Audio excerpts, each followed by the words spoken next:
Good morning.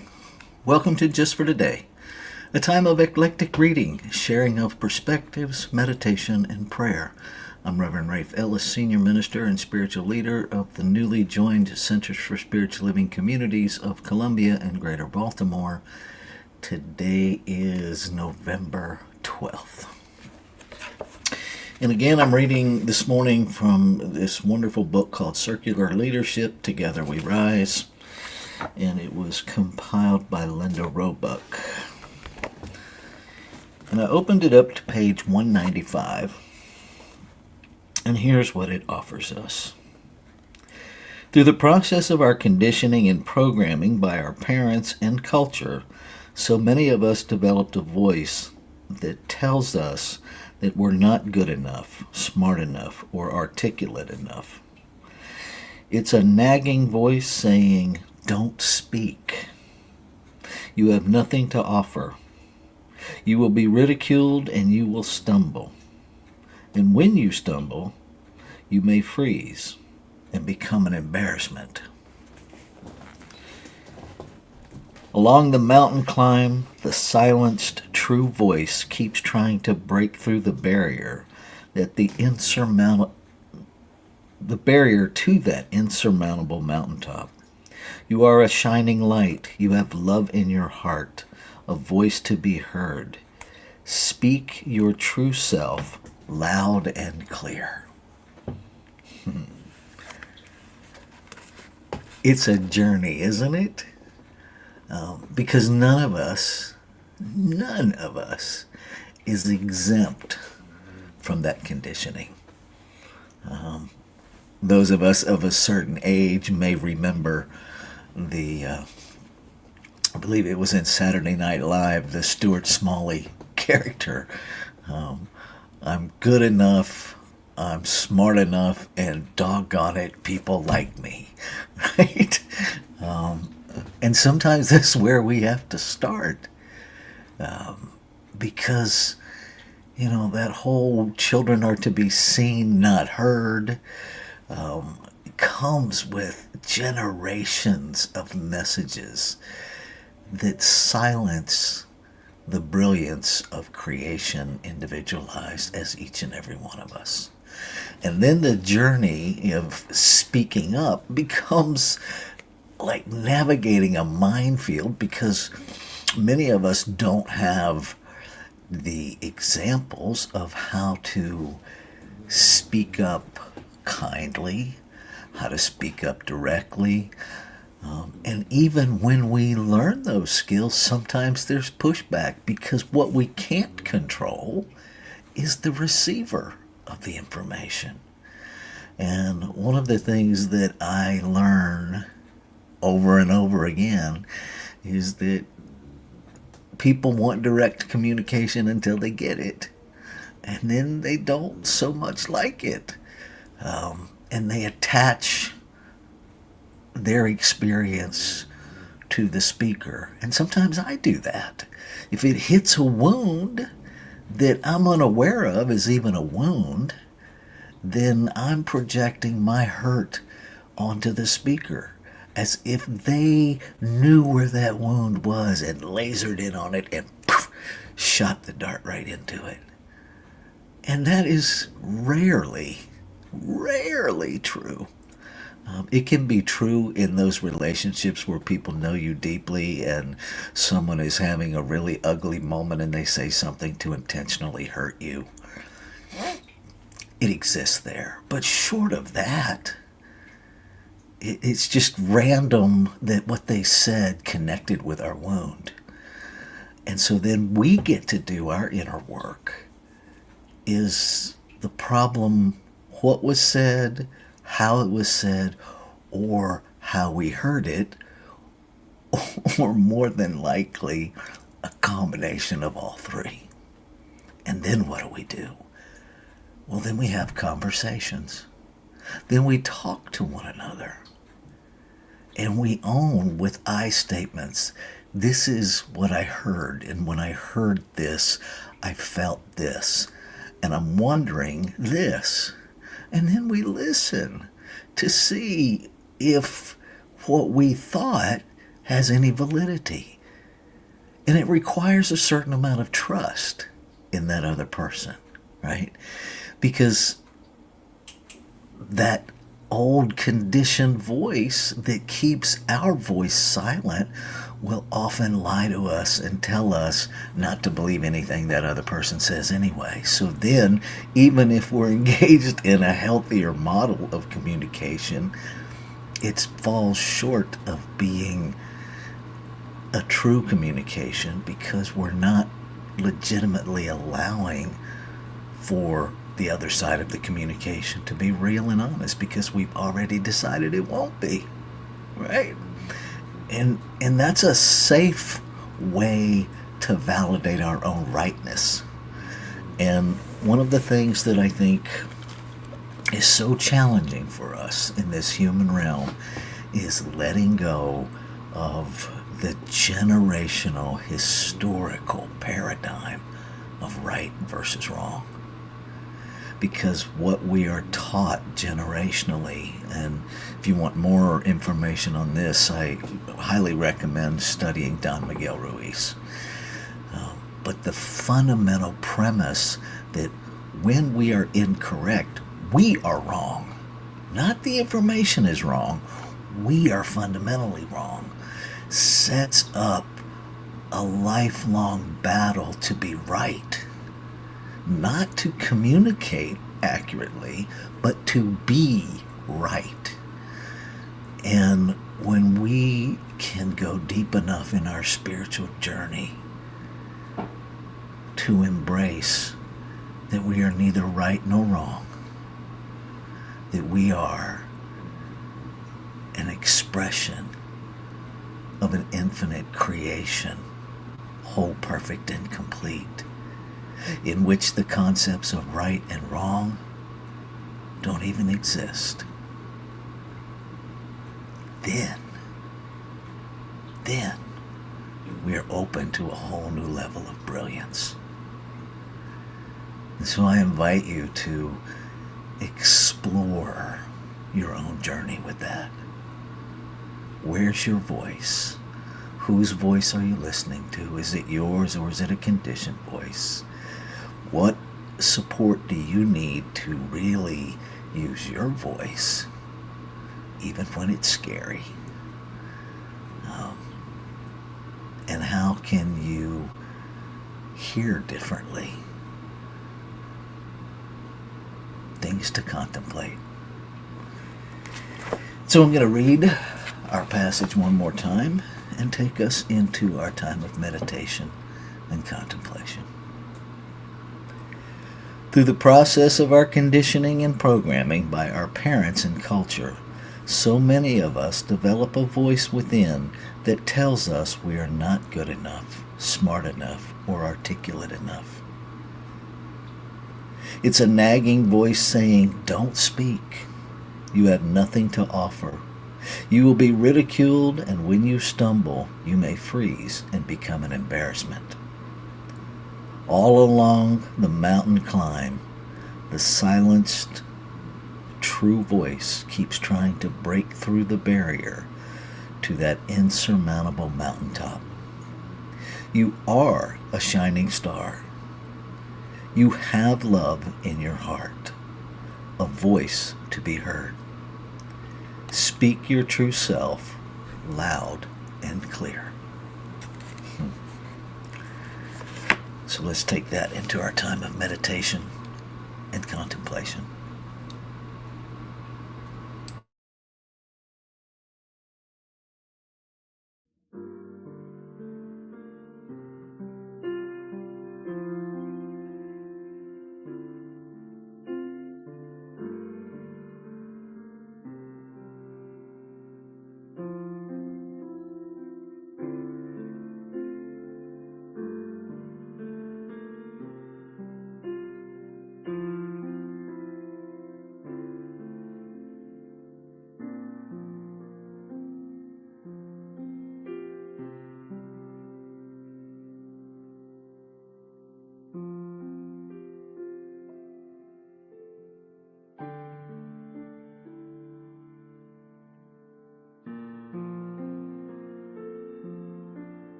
So in this moment,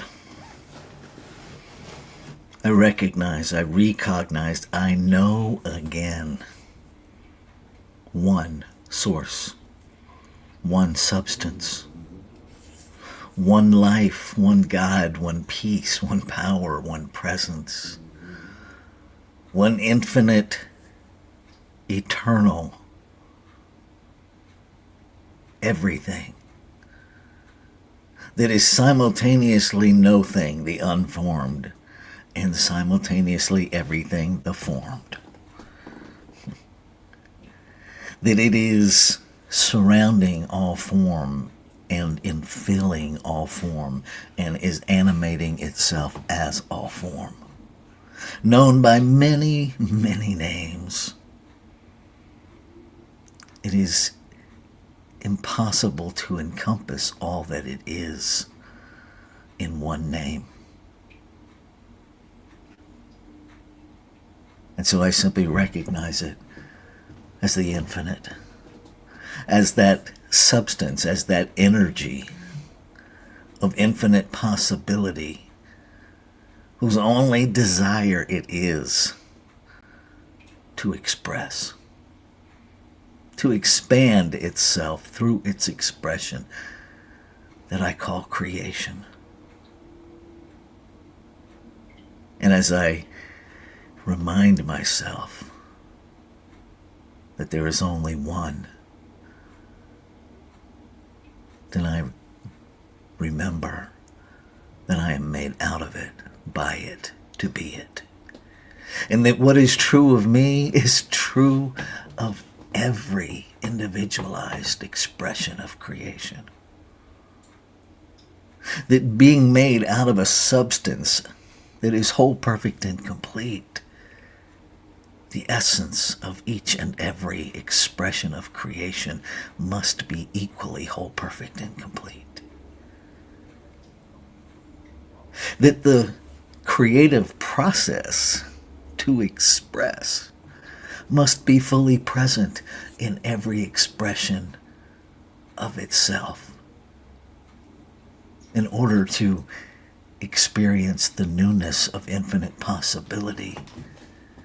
Free to choose, free to recognize that desire to create, that desire to express within. That internal voice that can never be silenced. That even in the loudness of our human conditioning, whispers continuously, express,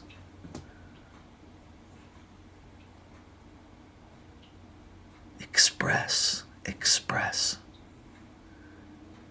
And so I claim and affirm that each and every expression of life gives voice to that internal desire to speak, that infinite wisdom within that knows itself so completely that it knows all, and that it knows exactly how and when and where to speak. It beyond good enough. It is the perfection of being. Beyond having something to share, it is the essence of creation sharing itself as that voice within. I claim and affirm that courage, this human concept of courage, is anchoring itself and blossoming within every expression of creation, empowering that inner voice that may start as a whisper, and as it's used becomes clear, definite, confident beyond right and wrong, confident in the isness of itself. confident in the truth of being, confident in its yes to being all that it came to be, saying all that it came to say, fulfilling its desire to express. And so, knowing that the word spoken is the word complete, I let go. I let go of all of that conditioned thinking that shows up to argue with the word spoken. I claim and affirm that divine yes, the activity of law that has already made it so. And I move forward in the faith of that, the belief in things not seen, knowing that law has already said yes. I claim it, I see it, I act upon it. I act as it. Ashe. Shalom. Aho. Amin. Amen. And so it is. Namaste.